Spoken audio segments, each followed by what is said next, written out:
बिस्मिल्लाहिर्रहमानिर्रहीम। आज के प्रोग्राम के साथ मैं हूं नुसुल्लाह मलिक।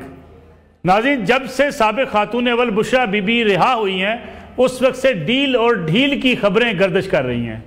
पाकिस्तान तहरीक इंसाफ सख्ती से तरदीद करती नजर आती है कि ना किसी ढील की हमें ज़रूरत है, ना किसी से डील करेंगे। जबकि हुकूमती जो है इस वक्त ओहदेदारान, उनके अंदर भी मुख्तलिफ किस्म के बयानात सामने आ रहे हैं। राना सनाउल्लाह कहते हैं कि PTI ने कोई डील नहीं की, जबकि ख्वाजा आसफ कहते हैं कि कहीं ना कहीं कोई ऐसा मामला ज़रूर मौजूद है। लेकिन दूसरी तरफ देखा जाए, अली मीन गंडापुर साहब, जिनके हवाले से कहा जा रहा था कि इस डील के अंदर उन्होंने कोई किरदार अदा किया है, वो भी बड़े वाज़े तौर पर कह रहे हैं कि हुकूमत के खिलाफ अब आखिरी मार्के का आगाज़ होने वाला है। स्वाबी के जलसे में आइंदा के लाअमल का ऐलान भी कर देंगे।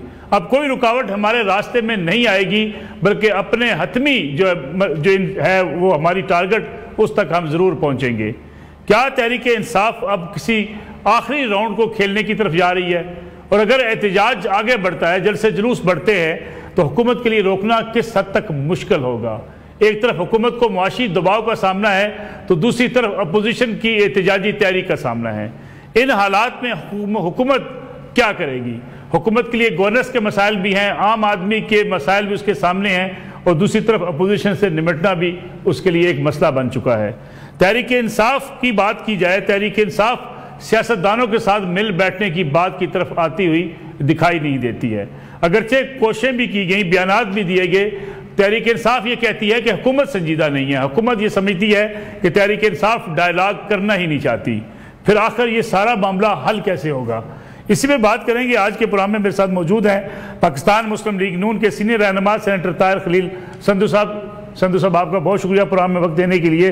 सेनेटर सरमद अली साहब पाकिस्तान पीपल्स पार्टी से आज के प्रोग्राम में शरीक गुफ्तगू होंगे, और शौकत यूसुफजई साहब पाकिस्तान तहरीक इंसाफ के सीनियर रहनुमा आज के प्रोग्राम में हमारे साथ मौजूद हैं। प्रोग्राम का आगाज़ मैं करना चाहूँगा सरमद अली साहब आपसे। पीपल्स पार्टी ने हमेशा ये बात की कि हम जो है वो डायलॉग की सियासत पर यकीन रखते हैं। बिलावल भुट्टो जरदारी साहब ने ऑफ़र भी की, सारी सियासी जमातें मिल बैठें, डायलॉग करें। मुल्क जिन मसाइल से दो चार है, इससे निकलने का वाहिद रास्ता डायलॉग है। लेकिन ये डायलॉग की बातें बयानात की हद तक तो होती हैं, कोई किसी तरफ पेशकदमी हमें नज़र नहीं आती। ना सियासी जमातें मिल बैठती हैं। 26वीं आईनी तरमीम की बात हुई, डायलॉग हुए, मुज़ाकरात हुए, लेकिन फिर भी अपोजिशन को मनाया ना जा सका। यही सूरत हाल अगर बरकरार रहती है, एहतजाजी सियासत मुल्क के अंदर चलती रहती है, ना गवर्नेंस बेहतर हो सकेगी, ना इकानमी बेहतर हो सकेगी, ना मुल्क तरक्की की तरफ आगे बढ़ सकेगा। रास्ता क्या होगा? देखिए, एक तो सबसे पहले जो इम्पोर्टेंट बात है ना, वो ये है कि तमाम सियासी जमातें जो हैं वो इस बात पे मुतफिक हैं, मासिवाय पाकिस्तान तहरीक इंसाफ के, कि जी सबको इकट्ठे बैठ के मिल बैठ के आगे की तरफ सोचना चाहिए कि हम पाकिस्तान को कहाँ लेकर जाना चाहते हैं। चाहे वो पॉलिटिकली हो, चाहे वो इकोनॉमिकली हो, चाहे वो फॉरेन रिलेशंस के हवाले से हो, या किसी और हवाले से हो। लेकिन मसला ये है कि जब एक जमात जो है मैं ना मानूँ की गर्दान करती रहे, तो उसका आप क्या इलाज कर सकते हैं? पाकिस्तान पीपल्स पार्टी के चेयरमैन बिलावल भुट्टो जरदारी साहब और सदर पाकिस्तान आसिफ जरदारी, वज़ीर आज़म साहब भी, शहबाज शरीफ साहब, सब ने कहा है कि जी आइए मिल बैठ के हम बात करते हैं। लेकिन तहरीक इंसाफ जो है वो कहती है कि जी हम सियासतदानों से तो बात करने को तैयार नहीं हैं, लेकिन हम बात करेंगे तो हम बात करेंगे इस्टेब्लिशमेंट से। हम इस्टेब्लिशमेंट हमें कबूल नहीं है, लेकिन उस वक्त हमें कबूल है जब आके हमारे लिए इंटरवीन करे और हमें लाके दोबारा मसनद इक़्तिदार पे बिठा दे। लेकिन अगर वो हमारे हक में नहीं इंटरवीन करती तो हम फिर उनसे भी बात नहीं करेंगे। ये एक बड़ी स्ट्रेंज किस्म की सिचुएशन है जिसके अंदर हम फंसे हुए हैं।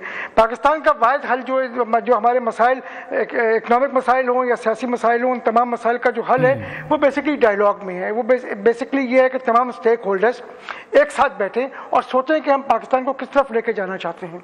जरदारी साहब को मुफाहमत का बादशाह कहा जाता था, मजीद तंजली की तरफ लेके जाना चाहते हैं। सरमद साहब, जरदारी साहब को मुफाहमत का बादशाह कहा जाता था, लेकिन इस वक्त जरदारी साहब की भी कोई मामलात जो है वो कंट्रोल नहीं कर पा रहे हैं।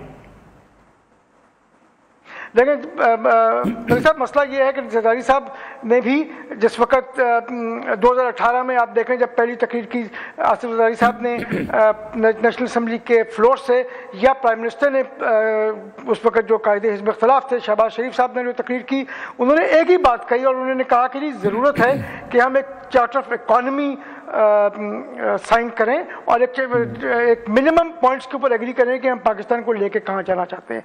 उसका रिएक्शन आपने देख लिया था कि जी मैं उस वक्त के वज़ीर आज़म ने जो उसका जवाब दिया वो आपके सामने, आप उठा के पुरानी तकारीर देख लें आपको नज़र आ जाएगा उन्होंने क्या कहा। तो मसला ये है कि अगर कोई मफाहमत चाहता ही नहीं है तो इसके अंदर मफाहमत के बादशाह हों या और सियासी कायदीन हो वो क्या करें। लेकिन जो स्ट्रेंज बात है ना, जो समझ से बालातर है, वो ये है कि जिन मौलाना फजलुर रहमान मिसाल के तौर पे उनके हवाले से आपको मालूम है कि पीटीआई के बानी क्या अल्फाज इस्तेमाल करते थे, जिस किस्म के अल्फाज वो जलसों में बेहुदा अल्फाज उनके बारे में इस्तेमाल करते थे और जिस किस्म के लकाब से उनको नवाजते थे वो भी आपके सामने। जो महमूद अरजई साहब के बारे में वो कहते थे वो भी आपके सामने है, वो किसी से छुपा हुआ नहीं है जो अल्फाज वो इस्तेमाल करते थे। लेकिन आज क्योंकि उनके मफाद में है कि मौलाना फजलुर रहमान साहब के साथ बैठ के बात करें या उनके मफाद में है कि वो अरजई साहब के साथ बैठ के बात करें तो वो जाके वहाँ बात कर लेते हैं। तो उनका मसला तो मफादात है। अगर उनके मफाद में होगा कि इनके साथ आके बात कर लें, पीपल्स पार्टी के साथ बात कर लें या नून लीग के साथ बात कर लें तो कर लेंगे। उनके सिर्फ मसाइल जो है ना वो उनके ज़ाती मफादात तक महदूद हैं, उसके बाहर वो ना निकलते हैं ना उससे बाहर वो निकलना चाहते हैं। वो उसी एक कहते हैं ना एक बॉक्स है जिसके अंदर वो है, उस बॉक्स से बाहर नहीं निकलना चाहते। वो बॉक्स जो है वो उनके ज़ाती मुफाद के गिर्द घूमता है और कुछ नहीं होता। मसला इस वक्त ये है कि जैसे मैंने पहले कहा कि जिस किस्म के पाकिस्तान हालात से गुजर रहा है इकोनॉमिकली और पोलिटिकली और डिप्लोमेटिकली भी, तो उसके लिए बहुत ज़रूरी है कि हम सबको अपने ज़ातियात को और अपनी ईगो को एक तरफ रखना चाहिए और पाकिस्तान के बारे में सोचना चाहिए कि जी हम चाहते क्या हैं। असल में पाकिस्तान है तो हम हैं, ये उल्टा नहीं है कि हम नहीं तो पाकिस्तान नहीं, पाकिस्तान है तो हम हैं। ये हमारे जहन में बिल्कुल वाज़ेह होना चाहिए और मेरे ख्याल में यही बात पाकिस्तान के अवाम को भी मालूम है कि जी पाकिस्तान है तो हम हैं, बगैर पाकिस्तान के हम कहीं नहीं जा सकते। तो हमें ये सोचना है कि हम कहाँ लेके जाना चाहते हैं इस मुल्क को। हम तनज़्ज़ुम की तरफ लेके जाना चाहते हैं या हम तरक्की की तरफ लेके जाना चाहते हैं। और सब जो मसला आ जाता है ना जी, जिस वक्त पाकिस्तान में पोलिटिकल स्टेबिलिटी होगी तो पॉलिटिकल स्टेबिलिटी की वजह से इकोनॉमिक स्टेबिलिटी होगी और अगर इकोनॉमिक स्टेबिलिटी हुई तो पीटीआई इररिलेवेंट हो जाएगी।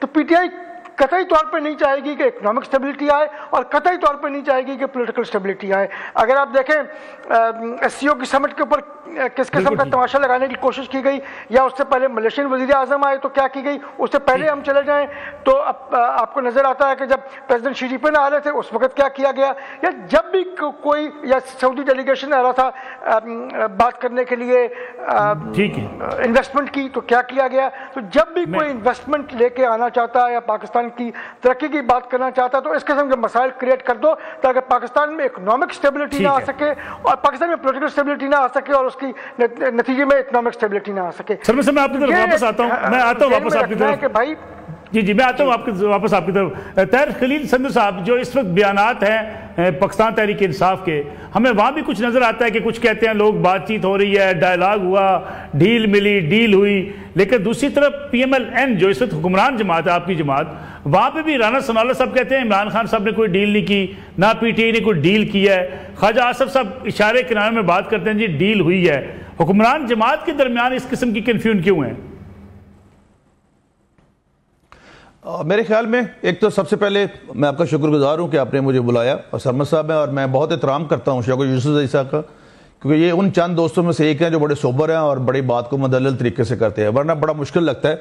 अभी सरमद साहब स्टेबिलिटी की बात कर रहे थे, तो जहाँ पे अखलाकी इन्हतात हो उसमें इकोनॉमिक स्टेबिलिटी से पहले हमें अखलाकी स्टेबिलिटी जो है वो आनी चाहिए पहले ना, एक दूसरे को एक्सेप्ट करना चाहिए। नंबर 2, आपने मुज़ाकरात की बात की, तो ये तो पहले दिन से कह रहे कि ना हम MQM से मुज़ाकरात करेंगे, ना PMLN से करेंगे, ना पीपल्स पार्टी से करेंगे। आपको याद होगा इनके बानी PTI की स्पीच के मेरी जो बंदूक का रुख है वो जरदारी साहब की तरफ है। जिनसे ये मुज़ाकरात करना चाहते हैं वो इनसे करना नहीं चाहते। 50% इनका काम हुआ है, ये तैयार है, वो तैयार नहीं है, और उन्होंने ओपनली कहा कि हम मुज़ाकरात नहीं करेंगे, क्योंकि उन्होंने पहले बहुत कुछ सह लिया। मीर जाफर कहा गया, यजीद कहा गया, डर्टी हैरी इंतहाई कहा गया, और फिर शाम को ऐवान सदर में कहा गया कि हम आपको ताहियात जो है वो अपना एक्सटेंशन देते हैं, आप ताहियात सदर रहे, अपना रहे, चीफ ऑफ आर्मी स्टाफ रहे। तो इस तरीके से मज़ाकरात तो हमेशा पॉलिटिकल जमातों के दरमियान होते हैं, इनका मज़ाकरात पे यकीन नहीं है। और दूसरा, जिस लेवल पे अभी जो, हालांकि इनका अपना ज़ाती मसला है, मुझे नहीं कहना चाहिए, लेकिन जिस लेवल पे पार्टी टूट फूट का शिकार हो चुकी है, खासतौर पे केपी में, मतलब अगर जुनैद खान साहब बात करते हैं एमएनए तो उसको अलहदा कर दिया जाता है, अगर आतिफ खान करता है तो उसके कल उसको एंटी करप्शन का पर्चा अपने ही एमएनए पे करवा के उसको नोटिस भेज दिया जाता है।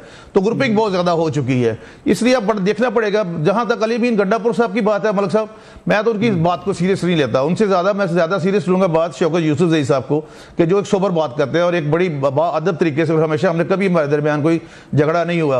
हालांकि अभी मैं तैमूर झगड़ा साहब के साथ था दूसरे टेलीविजन पे, वहां पे भी बड़े अच्छे तरीके से बात हुई।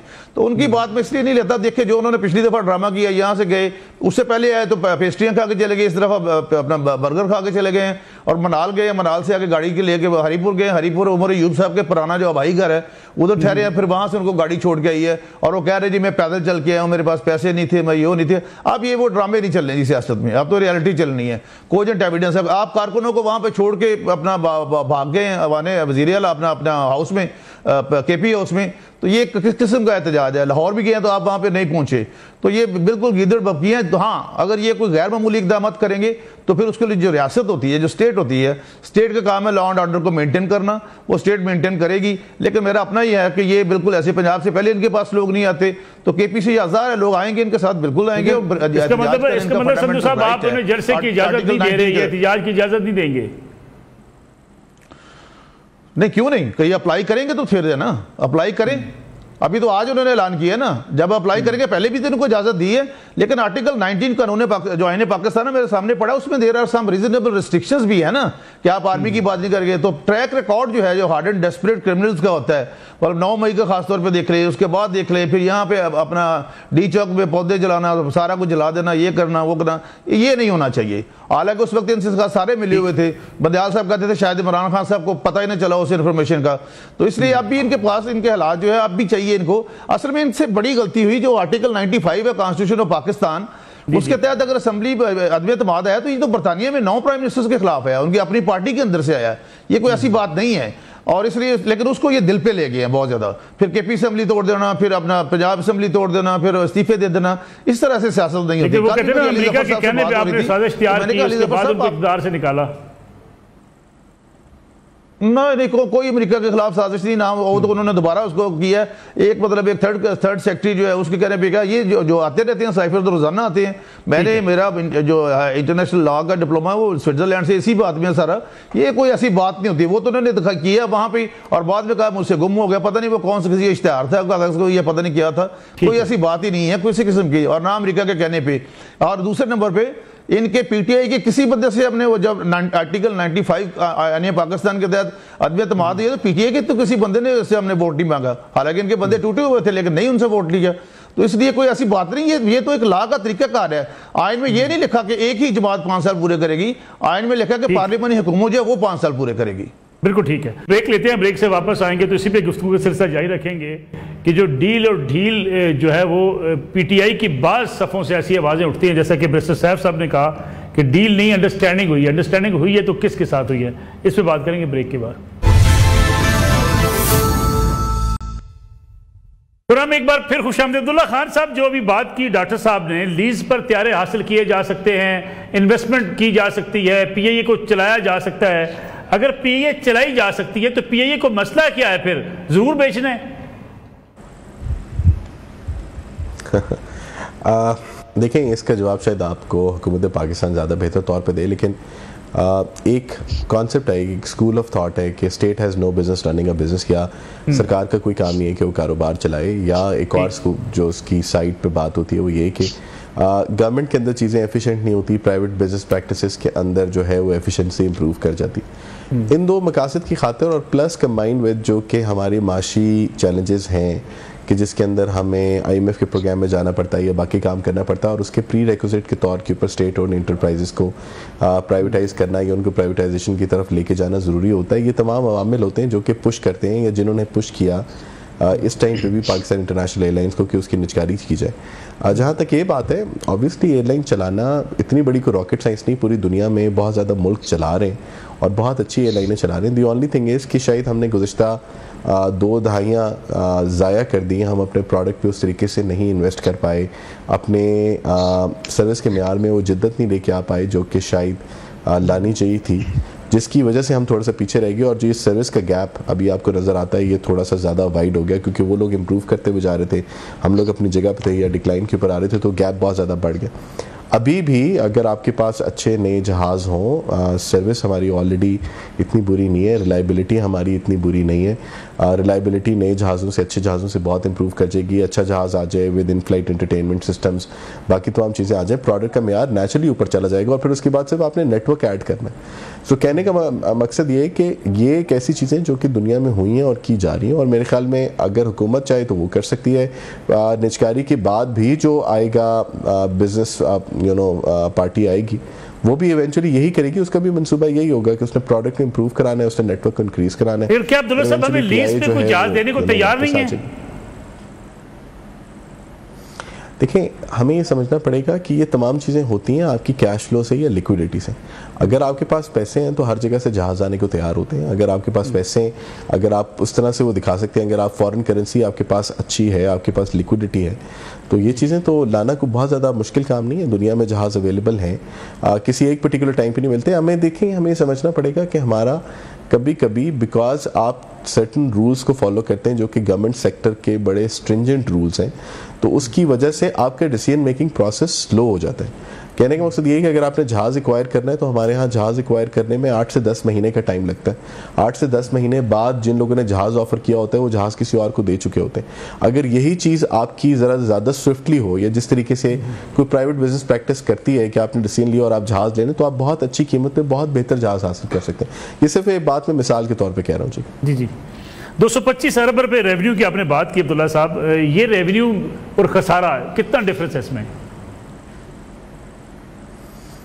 देखें, आज से कोई 4-5 महीने पहले जब पीआई की बैलेंस शीट के ऊपर वो लेगेसी लोन्स का बर्डन था, जो कि जिस तरह मैंने आपको कहा कि गुज़िश्ता 2 दहाइयों के अंदर वो क्यूमुलेट हुआ था या वो इकट्ठा हुआ था, तो फिर तो ये खसारा बहुत ज़्यादा था। इसलिए कि आप अगर लेट्स सपोज 250 या 240 अरब रुपए आप तकरीबन कमाते, मैं थोड़ा सा एग्जैक्ट फिगर पे चला जाता हूँ 2023 के, तो अगर आप 237 या 240 अरब रुपए कमा रहे हैं और उसके अंदर आपके बिजनेस की एफिशिएंसी आपको साल का 9 अरब का ऑपरेटिंग मुनाफा भी देता है, लेकिन जो गुज़श्ता कर्ज़ों का जो बोझ है जिसके अंदर इंटरेस्ट प्लस प्रिंसिपल अगर आपको पे करना पड़े और वो 1.25 अरब की डेट सर्विसिंग हो, तो आप जो मर्जी कर लें, आपकी इदारा मुनाफे में नहीं जा सकता था। मई के अंदर जब पीआई की होल्डिंग कंपनी बनी और ये सेग्रीगेशन हुई और बहुत ज़्यादा डेट पीआई का उठा के होल्डिंग कंपनी में पार कर दिया गया, तो अब आपके पास एक क्लीन और एक बहुत हेल्दी पाकिस्तान इंटरनेशनल एयरलाइंस है, जिसके अंदर अब आपको वो कर्जे नहीं पे करने, वो पुराने कर्जों का बोझ आपके ऊपर नहीं पड़ा हुआ, जिसका मतलब ये है कि अब जो इंशाल्लाह इस साल के रिजल्ट अब आप देखेंगे अप्रैल के बाद में, उसके अंदर पीआई आपको मुनाफे में नजर आएगी। यानी पीआईए के ऊपर जो इस वक्त कर्जा है, अगर कोई बिडर आ जाता है, कोई नीलामी में कामयाब हो जाता, तो उसको पीआईए के जो साबका कर्जा है वो अदा नहीं करना। देखिए, वो ऑलरेडी उठा के एक दूसरी कंपनी में पार कर दिया गया है। ये मई 2024 के अंदर ये सेग्रीगेशन हुई थी। पीआई होल्डिंग कंपनी के नाम से एक कंपनी क्रिएट की गई और जो तमाम वो कर्जा था वो तकरीबन को 650 अरब if I am not mistaken उसका क्वांटम था, वो उठा के ऑलरेडी दूसरी कंपनी में पार कर दिया गया है और वो कर्जा बैंकों से रीशेड्यूल करवा लिया गया। तो अब तो पीआई की फाइनेंशियल हेल्थ बहुत बेहतर है बनिस्बत वो जो कि हम शायद गुज़श्ता साल देखते थे। डॉक्टर शाह सिद्दीकी साहब, जब भी हम बात कर रहे हैं कि पीआईए बिल्कुल क्लीन कर दी गई है, कर्जा होल्डिंग कंपनी के पास है, पीआईए इस साल प्रॉफिट में भी आ सकती है, फिर हमने ज़रूर निजकारी की तरफ जाना है कि आईएमएफ का इतना बड़ा प्रेशर है कि हमें तमाम स्टेट ओन्ड इदारे जो हर हाल में बेचने? देखिए जनाब, आईएमएफ का प्रेशर का मसला नहीं है। मैं आपसे बताता हूँ कि मुस्लिम लीग नून का मंशूर में ये लिखा है, उनका मंशूर है कि हम पीआईए की निजकारी नहीं करेंगे, इसको खित्ते का काबिल फ़ख्र इदारा बनाएंगे। ये लिखना चाहिए था कि दोबारा बनाएंगे, पहले ये था, हम इस पर फ़ख्र करते थे, हमने एमिरेट्स एयरलाइन की हेल्प की थी, मैं इसमें खुद शरीक था इस मामले में। तो ये बात नहीं है, पीआईए में सब कुछ था, लेकिन वेस्टेड इंटरेस्ट हैं, अशराफिया हैं, ऐसे लोग जिनको मैं माफिया कहता हूँ। आज हमारे एक वजीर ने कहा कि भाई ये 85 अरब तो बहुत ज्यादा है, इसको कम कर दें। अरे यार खुदा के गजब से डरें, क्यों कम कर दें भाई? कौन सी बेचैनी है मुझे आज बताऊं। देखिए ये तो स्टेट लाइफ भी इसको स्टेट लाइफ को बेच रहे हैं। मैंने इसको बैलेंस शीट को देखा है स्टेट लाइफ में। ये समंदरदार पाकिस्तान से एक पाकिस्तानी को यहाँ लेके आए, उसने जो मुनाफा बढ़ाया है, हुकूमत तस्लीम कर रही है कि पाकिस्तान की तारीख में इसकी कोई मिसाल नहीं है। 3 साल से वो मुनाफा बढ़ा रहा है, ये उसको भी निजकारी करना चाह रहे हैं। ये खेल है पाकिस्तान में कि आप अपने असासे होने पौधे बेचें और गैर मुल्की आकाओं को खुश करें, ईस्ट इंडिया कंपनी का दौर वापस लाएं। जो कि बैरूनी जो आप बेचते हैं बैरूनी पार्टीज को, तो ये ईस्ट इंडिया कंपनी का दौर वापस ला जाता है। Recolonisation of state of Pakistan, new great game का ये मकसद है। तो हम तो ट्रैप हो चुके हैं, हम तो दूसरों के मुफाद में फैसले कर रहे हैं। मैं गारंटी कर रहा हूं कि ये 1 साल तो नहीं, मगर ये मुनाफे में उसके बाद आ जाएगा, क्योंकि होल्डिंग कंपनी में सारे आपने खराब असासे ट्रांसफर कर दिए हैं। जब मैंने आपको बताया कि आप उसमें इन्वेस्टमेंट ला सकते हैं, आप उनको फंड्स दे सकते हैं टैक्सों की चोरी रोककर, आप तिजारती खसारा करके ये ला सकते हैं, रोशन डिजिटल अकाउंट से ला सकते हैं, कमर्शियल बैंकों से आप ला सकते हैं। पाकिस्तान कोई छोटा मुल्क नहीं है, तो चंद अरब डॉलर लाना हमारे लिए क्या मुश्किल है। अगर 1 साल में 16 अरब डॉलर का पाकिस्तान तिजारती खसारा बढ़ा सकता है, तो 2-3 अरब डॉलर ये नहीं ला सकता। सियासी अज़्म नहीं है। किस मुंह से कह दिया हमारे वजीर ने कि जनाब 85 अरब डॉलर जो है वो 85 अरब रुपए की फिगर गलत है। मैं चाहता हूं कि आप ये फैसला कर ले कौम कि हमें निजकारी नहीं करनी है, और ये कहना बिल्कुल गलत है मईशत के हिसाब से कि गवर्नमेंट का काम जो है वो बिजनेस करना नहीं है। तो क्या टैक्स एमनेस्टी देना है? टैक्स आप कलेक्ट नहीं करते, आप जो है ना फिर क्या करेंगे? आखिर पीएसओ कौन जो है वो क्या कभी उसको प्राइवेटाइज कर सकते हैं आप? क्या आप नेशनल बैंक को कर सकते हैं? खुदा के गजब से डरें, क्यों नहीं रहेगा? ये जौहरी कुव्वत है जिसके दुश्मन कुव्वतें हैं, स्ट्रेटेजिक लोकेशन है। हमें हर हालत में अपने कीमती असासों को करना है, मुनाफे में लाया जा सकता है, इन्वेस्टमेंट दिया जा सकता है, सियासी अज़्म होना चाहिए। अगर आप पीआईए को बदनाम करेंगे, जो है 15 साल से उसके ऊपर आपने निजकारी की तलवार लटकाई है, वहां का स्टाफ जो है वो मायूस है, कब पता नहीं गोल्डन। मैं कहता हूं आप टैक्सों की वसूली करें, चोरी रोकें और इनको गोल्डन हैंडशेक दे दें। अगर कुछ फाजिल मसला है तो आप उसका हल ये निकालें कि वहां से चोरी रोकें और उनको गोल्डन हैंडशेक दे दें। कुछ जो ऐसी चीजें हैं जो कि पीआईए ना करे, उसको आउटसोर्स कर दें। मैं कहता हूं मनसूबा बंदी मैंने भी की है, हम बताएं कि ये कितनी तबाही का नुस्खा होगा अगर इसको किया। लेकिन सवाल ये पैदा होता है, मैं आपको एक तजवीज़ देता हूं, एक कमीशन बनाएं जिसको 1 हफ्ते का टाइम दें, और वो ये कहें कि अब तक जो निजकारी बड़ी हुई है, जिसको मैंने फिगर्स दी हैं, जिसको सब मानते हैं कि वो तबाही का नुस्खा सलामती के लिए, पाकिस्तान के लिए नुकसानदायक है, अगर उससे आप इस नतीजे पर पहुंचते हैं और उसकी रिपोर्ट से पहुंचेंगे, हम साबित करूंगा, मैं उनको स्टैटिस्टिक्स दूंगा कि निजकारी तबाही है, नुकसानदेह है, तो फिर आपके इस मुंह से दोबारा गलती करने चलें। पहले 1 हफ्ते में रिपोर्ट तो ले लें, क्यों शर्मा रहे हैं? और आपको पता है कि इसमें जो है सूबे इसमें पीपल्स पार्टी भी इसको अपोज कर रही है, वो भी ये कह रहे हैं। तो ये तो दानिस्ता आपने उसको तबाह कर दिया कि $1 में बेच दें, ये कर दें, वहां पर फंड्स नहीं दे रहे, तो ये तो आप तबाह कर रहे हैं अपने आप को गैर मुल्की आकाओं को खुश करने के लिए। ये है न्यू ग्रेट गेम, हमें ये काबिल कबूल नहीं है। कमीशन बनाएं, रिपोर्ट लें, असासों की डिटेल्स में बताता हूं कि किस तरह रुपीज आएंगे, किस तरह डॉलर्स आएंगे, किस तरह सरमायाकारी आएगी और किस तरीके से आउटसोर्स किया जाएगा। बाकी को आप हुकूमत में चलाएं, हर हालत में चलाएं, इसको भी चलाएं, स्टेट लाइफ को भी चलाएं, पीएसओ को भी चलाएं, ना बेचें। स्टेट लाइफ ने जो कुछ दिखा दिया है, साबित कर दिया है कि वो इतना मुनाफा पाकिस्तान की तारीख में कभी नहीं किया। एक आदमी ने, जो कि समंदरदार पाकिस्तानी से लेके आए थे, यहाँ भी अच्छा मैनेजमेंट लाएं, अच्छा बोर्ड ऑफ मैनेजमेंट लाएं और उनसे कहें कि आप हिकमत अमली बना के दें कि हम आपको ये फंड्स देते हैं, हम आपको ये चीजें देते हैं, ये गारंटी करते हैं, गारंटीड बिजनेस है। अब आपको गारंटीड बताइए कि आपके हिकमत अमली में प्रॉफिट कैसे आएगा। तो 2 साल से पहले ये प्रॉफिट में आ जाएगा। डॉक्टर साहब, केपीके हुकूमत ने जो है अपनी ख्वाहिश का इजहार किया है कि पीआईए उनको दे दी जाए, ये आपको लगता है फिजिबल है? वो सियासी बयान है, इससे ज्यादा कुछ नहीं है, इसलिए कि उन्होंने कहा कि हम 10 अरब से ज्यादा बोली देंगे, कल को कहेंगे 10 अरब 100 रुपए, ये कोई बात है कि? देखिए ना, ये उन्होंने तो ये एक सियासी बात कर दी है, उसको वहीं तक रखें। मेरे ख्याल से मैं इस पर तनकीद नहीं करना चाहता, लेकिन ये बेकार की बात है। जो हुकूमत पाकिस्तान जो कुछ कर सकती है, स्टेट बैंक जो कर सकती है, हम जो कुछ कर सकते हैं, पीआईए का जो अच्छे लोग हैं वो कर सकते हैं, वो फ्रंटियर की केपी की हुकूमत नहीं कर सकती। सियासी बहन है, उसको मैं इससे आगे नहीं देखना चाहता। यहाँ प्रोग्राम में एक ब्रेक का वक्त हुआ, वापस आते हैं इस कमर्शियल ब्रेक के बाद। पर हम एक बार फिर खुशामदीद सेंटर सरमद अली साहब ये बताइएगा कि PIA हमारी कौमी एयरलाइन, हम उसे ना चला पाए ना बेच पाए, और जो हम बेचने की कोशिश की कोई गैर मुल्की सरमायाकार पाकिस्तान ना आया। 10 अरब रुपए की बोली लगी 85 अरब बेस प्राइस होने के बावजूद। आपको क्या लगता है गलती कहाँ पे है? और दूसरी बात, हर दौर में पीपल्स पार्टी के दौर में कहा गया कि हम इसकी निजकारी करेंगे या इसको किसी और जो है एयरलाइन के साथ इसका JV करेंगे, वो भी ना हो सका। PMLN ने अपने मंशूर में लिखा कि नहीं, हम निजकारी नहीं करेंगे, PIA को दोबारा से एक कौमी एयरलाइन भरपूर तरीके से बनाएंगे जैसे पहले एयरलाइन थी, लेकिन फिर बेचने का फैसला कर लिया गया, उसमें भी नाकाम हो गए। देखिए, मेरे ख्याल में एक जो इसके अंदर सबसे अहम चीज़ है ना, वो ये है कि पीपल्स पार्टी ने कभी निजकारी की बात नहीं की। पीपल्स पार्टी ने बात की प्राइवेट पब्लिक पार्टनरशिप की, पब्लिक प्राइवेट पार्टनरशिप की। तो अगर PIA को पब्लिक प्राइवेट पार्टनरशिप मॉडल पर लेके जाया जाता है तो मेरे ख्याल में ये एक वायबल प्रोपोजिशन है। 100% की कभी बात नहीं की गई कि 100% प्राइवेटाइज कर दिया जाए। जो ये इस वक्त मॉडल था कि जी 60% शेयर्स जो हैं वो दे दी जाएंगे, लेकिन आप देखें कि आप ये देखें कि PIA को 2015 से गालिबन कोशिश की जा रही है प्राइवेटाइज करने की।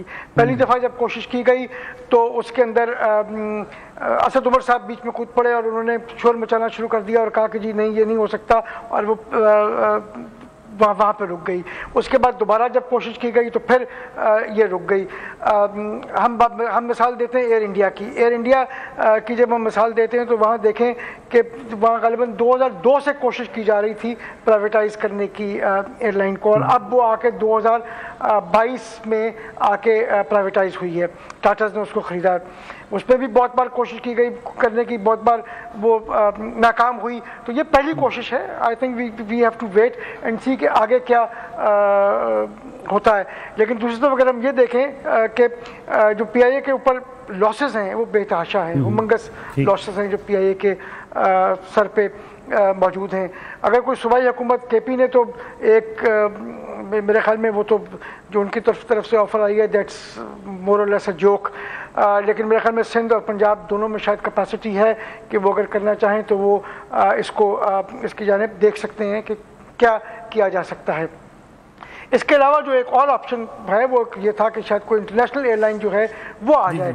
एक ज़माने में बात हो रही थी कि शायद कतर इंटरेस्टेड है, टर्किश एयरलाइंस इंटरेस्टेड है, एमिरेट्स इंटरेस्टेड है, बट ओवर द ईयर्स जो PIA के साथ हाल हुआ है, स्पेशली पिछले 3-4 साल में जो पिछले 4-5 साल में जो हाल हुआ है, गुलाम सरवर साहब जो उस वक्त वजीर सिविल एविएशन थे PTI की गवर्नमेंट में, उनके जो मिनिस्टर ऑफ एविएशन थे PTI गवर्नमेंट में, उनकी स्टेटमेंट के बाद जो PIA का हाल हुआ है वो तबाहकारी का बायस बनी है। उससे पहले की PIA को आप देखें तो इतना बुरा हाल नहीं था उसके, और उस वक्त फिर भी था कि PIA को रिवाइव किया जा सकता है। लेकिन जो वो कर गुजरे, और बजाय इसके कि उनको कोई समझाता कि भाई आपने किस किस्म की स्टेटमेंट दे दी है, उस वक्त जो वज़ीर आज़म साहब जो थे वो उनको शाबाश दे रहे थे कि जी बिल्कुल सही बोला है उसने, गलत थोड़ी बोला है। तो मतलब that is the kind of environment जिसके अंदर हम बात करते हैं प्राइवेटाइज करने की, या हम बात करते हैं पब्लिक प्राइवेट पार्टनरशिप की तरफ किसी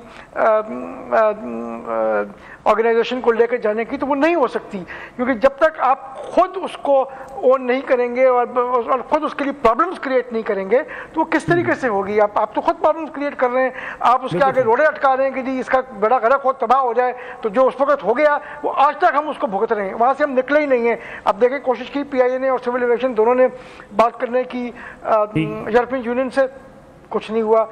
UK से बात करने की कोशिश की, कुछ नहीं हुआ। मतलब हमने लाके अपनी एयरलाइन को खड़ा कर दिया है जो एक ज़माने में दुनिया की बेहतरीन एयरलाइंस के अंदर शुमार होती थी। बिल्कुल ठीक। एक स्टेटमेंट ने एक रीजनेबली वेल रनिंग एयरलाइन को, जो रीजनेबल तरीके से चल रही थी, ज़बरदस्त नहीं थी, लॉसेस तब भी थे लेकिन गुजारा था, उसको तबाही की तरफ ले जाके खड़ा कर दिया। तो उसका क्या किया जा सकता है? ठीक हो गया। संधू साहब, पंजाब हुकूमत संजीदा है मियां नवाज शरीफ के इस बयान के बाद? क्या पंजाब हुकूमत भी PIA को लेकर चला सकती है? दूसरी, इस निजकारी की नाकामी की वजूहात क्या हैं? जी, वाई नॉट। सबसे पहले तो मैं जो सरमद साहब, ऑनरेबल मेरे सेंटर साहब सरमद साहब भाई हैं मेरे, जो उन्होंने कहा बिल्कुल ठीक कहा है। एक वक्त था जिस तरह के एमिरेट्स के जो पायलट्स थे उनको भी BI के पायलट्स ने तैयार किया था, लेकिन एक वजीर का इतना गैर जुर्माना बयान, वो भी भरी असम्बली के दरमियान, और फिर प्रेस कॉन्फ्रेंस करना, ये बहुत गैर जुर्माना बात थी। जब बंदा मिनिस्टर होता है तो उसके ऊपर कुछ चीज़ें ऐसी होती हैं कि अगर वो जानता भी है तो वो पब्लिकली बात नहीं कर सकता। अगर हो सकता है किसी एक आधे बंदे की डिग्री ठीक ना हो, but it does not mean कि आप सारे लोगों को उनका जो आप अखलाकी तौर पर और उनको तबाह कर दें। तो ये बहुत बड़ा एक लॉस हुआ है। लेकिन अदारे आउटसोर्स किए जाते हैं, इसमें कोई ऐसी बात नहीं है। और Punjab is in the capacity, अगर मतलब होगा तो PIA it was a very good airline, और उसको दोबारा भी और सिंध भी कर सकता है, पंजाब भी कर सकता है, मिलके भी कर सकते हैं, क्यों नहीं। तो इसलिए बेहतर यही होगा कि अब मतलब अगर आउटसोर्स होती भी है तो या पंजाब गवर्नमेंट या वटावर या कोई भी और भी लोग हैं, लेकिन इसको मतलब इस तरीके से खुद अपने इदारों की तजलील ना की जाए तो ये ज़्यादा बेहतर होगा। जो सरमद साहब फरमा रहे थे, तो वो गुलाम सरवर साहब की जो मुझे नहीं पता मतलब किस हालत में उन्होंने वो स्टेटमेंट दी, लेकिन वो काश वो ऐसा ना बोलते as a minister, federal minister, तो अच्छी बात थी। मैं हम भी मिनिस्टर रहे हैं, पता होता कि ये कौन सी बात कहाँ पे नहीं करनी। तो लेकिन है कि उसके बाद फिर काफ़ी चीज़ें ख़राब हुई हैं, लेकिन कोई बात नहीं। अदारे अगर आप देखें नुकसान में जा रहे हैं तो बहुत दफ़ा बहुत सारे मुल्कों में इंटरनेशनली अदारे आउटसोर्स करने पड़ते हैं, इसकी ऐसी कोई वजह नहीं है इसमें किसी किस्म की। तो पीपल्स पार्टी के ये कंसर्न था कि जो उनके मुलाजमीन थे, तो उसमें भी मियां साहब का भी फरमाया, आज भी उन्होंने फरमाया कि उनको रीजनेबल तरीके से हम उसी में रखेंगे, या जिस तरह से भी अगर प्राइवेटाइज होती भी है तब भी।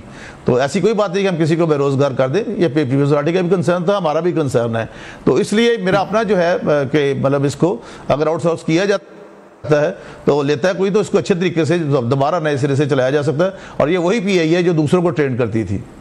सेंटर तैयार खलील संधू साहब, सेंटर सरमद अली साहब हमारे साथ मौजूद है। अब दोनों मेहमानों का बहुत शुक्रिया। नाज़रीन, इंशाल्लाह कल आपकी खिदमत में दोबारा हाजिर होंगी। इजाज़त दीजिए, अल्लाह हाफिज़।